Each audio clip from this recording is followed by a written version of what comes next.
ازيكم يا اخوات، عاملين ايه؟ يا رب تكونوا بخير. حاجات كده جبناها من سوق الجمعة. بطلب بس من اخواتي اللي اول مره تشوفني انها تعمل اشتراك في القناه، لايك للفيديو، علشان والله الفيديوهات دي يعني احنا بنتعب فيها والقناه مش مفعله ربح، فاحنا مش مستفاد يعني اي حاجه على المشاهدات او على اللايكات او على اي حاجه. مش مستفاد بس غير انك بتشوف المحتوى، تكتب لي تعليق وتعمل لايك، ده الاستفاده بتاعتي. طيب النهارده طبعا جبنا ايفونات تانية بدل اللي اتباعت. تمام، برضه في حاجات كده لسه ما شفناهاش. طيب خلينا بقى في الحاجات اللي هنا. ده عندك تمام البطارية دي انا شاري الواحدة ب5 جنيه تقريبا، جايب منها كميات بإذن الله. طيب عندك برضو الايتل. تمام، ايتل انا بصراحة بحب الموبايلات الايتل، اعطالها سهلة، قطع غيارها متوفرة. طبعا عندك اهوت 4. تمام، 4 ولسه ان شاء الله موجود فيه تاني. طبعا دي البطاريات اللي احنا جايبينها ان شاء الله. ان شاء الله شوية بطاريات كويسين جدا. طيب الاجهزة القديمة دي انا بعمل فيها ايه؟ شغالة، بنبيعها طبعا كأنتيكة، مش شغالة بنشيل الهاوس وبنبيع البوردة بس لوحدها. تمام، العدد القديمة دي يا جماعة بتتباع البوردة بتاعتها غالية، لان هي بتبقى الناس اللي بتطلع دهب وكده. يعني لو محتاجين نتكلم في الموضوع ده هعمل لكم حلقة ان شاء الله. طيب الموبايلات برضو التاتش ليها سعر.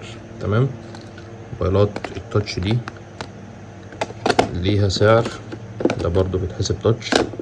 تمام، ده بيتحسب موبايلات قديمة، فالحاجة ده برضو بيتحسب موبايلات قديمة، فالحاجة بتتفرز الأول. ده موبايل نوكيا. تمام، عشان شايفين كده خطين كاميرا، خلينا كده نفتح نشوفه.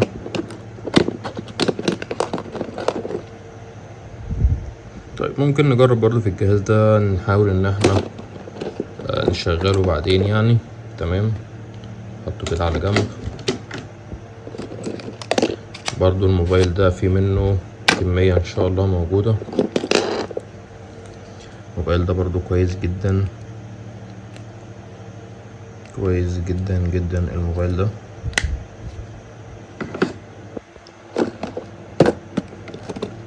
الموبايل ده برضو في منه قطع تانية غير دي.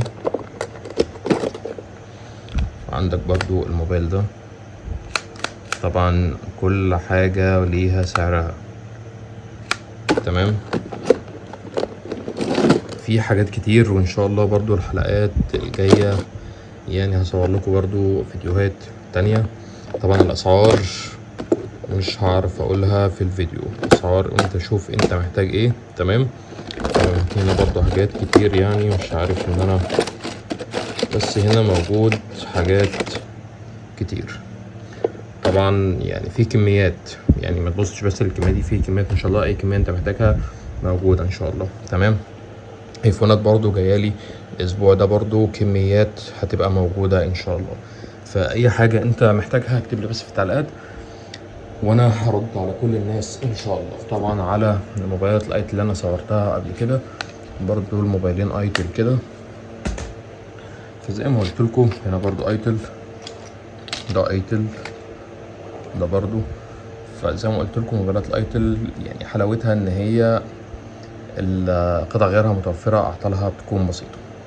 بس دي كانت حلقة النهاردة، استنى تعليقاتكم، لو حد محتاج اي حاجة يكتب لي تحت في التعليقات وانا ان شاء الله هرد على كل الناس. دي كانت حلقة النهاردة، واشوفكم على خير.